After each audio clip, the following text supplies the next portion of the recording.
Angela Rayner, Labour's deputy leader, had to defend herself in the Commons during Deputy Prime Minister's questions today against barb after barb from the Deputy Prime Minister Oliver Dowden about her tax and housing arrangements more than 10 years ago. It's safe to say, I think, that she gave as good as she got, but these allegations aren't going away, and they gave the Conservatives some easy attack lines. I read with interest that the right honourable gentleman has been urging his neighbour in number 10 to call an election because he's worried they might get wiped out. Has he finally realised that when he stabbed Boris Johnson in the back to get his mate into number 10, he was ditching their biggest election winner for a pint-sized loser? Her policy to repeal every single Conservative trade union law in the first 100 days would open the door to French-style wildcat strikes, sweeping away the reforms that made this country great. And we all know, though, Mr. Speaker, the one reform that the right honourable lady would not abolish from Margaret Thatcher, the right to buy your council house. And much more like that. Well, Angela Rayner is a politician who stands out from the crowd. She's tough, flamboyant. She's noticed by people who don't notice politicians. In her way, she's unusual as Boris Johnson and a great asset, I think, to the Labour Party. So it's not surprising the Tories are going after her, but they've been at it now for weeks. How will all of this end? I'm joined now by the editor of Prospect magazine, Alan Rusbridger, who has been writing about this.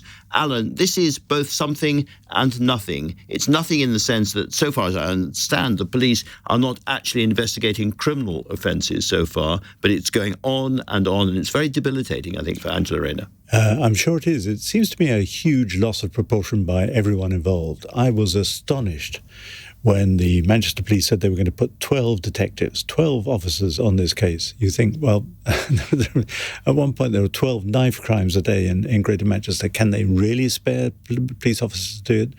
But you can see this has been whipped up by a combination of Tory politicians who spot an opportunity here. One understands that. But I find it slightly dismaying that members of our profession, the press, should join in and also lose their heads. Well, I noticed from, I think, Private Eye today that the Chief Constable concerned actually addressed the Conservatives not that long ago, and there are suggestions that there is a political implication, a political game going on here. Well, I think it's difficult for police officers when you get politicians in hue and cry. I mean, it was quite remarkable. I thought that earlier this week, that Mark Rowley stood up to the pressure from the Prime Minister over the accusations of police anti-Semitism. Yeah. So I think police officers are in a difficult position. But it was quite noticeable to me that even the Tory politicians who had reported Angela Rayner to the police couldn't actually say, when challenged, what it was they thought she had done wrong. But you can really understand, can't you, why they'd want to get her? Oh, of course. No, I think, as you were saying, she's a very unusual politician. I once saw her at a Prospect debate where we were discussing care workers, and of course when she left school at 16, she went to work in care homes. She completely took over the event. There were a couple of care workers there, and what could have been a dry and rather dusty occasion with people talking about policy, the warmth, flamboyance, almost raucousness that came once these working class women joined up. And you can see why people are slightly worried by that. Yeah. But she's also a kind of verbal risk taker. I mean, not many Labour people would stand up in the House of Commons and say that Boris Johnson was a great election winner, but she gets away with it. And in a sense, it seems to me she's a bit like Boris Johnson. She reaches the parts other politicians don't. She does. She breaks the rules.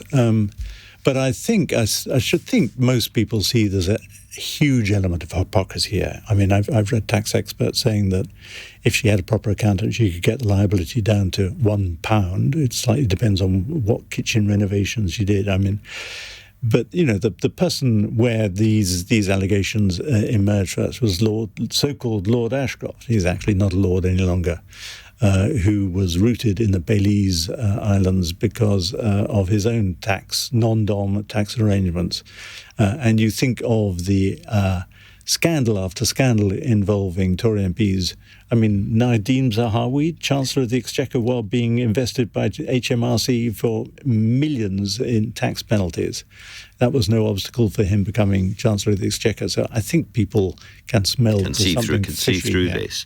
On the other hand, this has now gone on for, I think, 10 or 11 weeks. And it must be absolutely exhausting for Angela Rayner, not knowing every day when she's waking up what the newspapers are going to be saying about this, desperately trying for new things, but also very, very debilitating for Keir Starmer, who has to watch announcement after announcement after announcement being knocked off some of the front pages by the Angela Rayner story. Now, we know the two of them are not particularly close. We also know that Keir Starmer is a sort of proud guy who would not like easily to lose people, but it's difficult for him too. And in a sense, I guess he is the real target.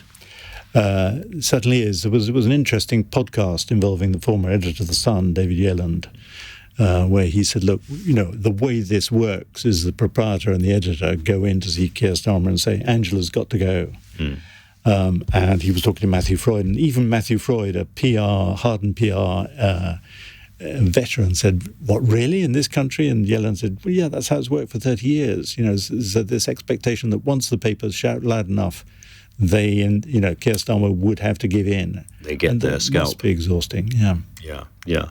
All right, Alan Rusbridger, thank you very much indeed. We will watch this story with great interest. And of course, we should say, final point I forgot to mention, is that she is independently elected as deputy leader of the Labour Party. So she has a sort of status and an independence and an authority that other members of the shadow cabinet don't.